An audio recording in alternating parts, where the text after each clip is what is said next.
Sometimes, even if you sign something correctly, the other person might not understand you. How frustrating! Here are 3 reasons why that might be happening. Number 1, it's a regional variation, and the two of you have different versions you're using. A great example of this is the sign for Halloween. There are so many versions. Halloween, Halloween, Halloween, Halloween, Halloween, and there are even more than that.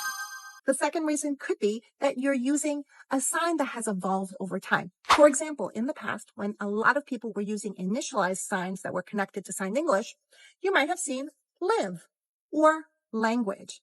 Both of these signs have newer versions that drop the initial.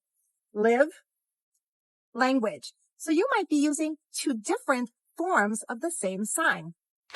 The third reason could be that the sign has changed completely because the concept has changed. For example, I still use for computer. Think big boxes with spools, computer. But the most common version of the sign looks nothing like that, and it's computer.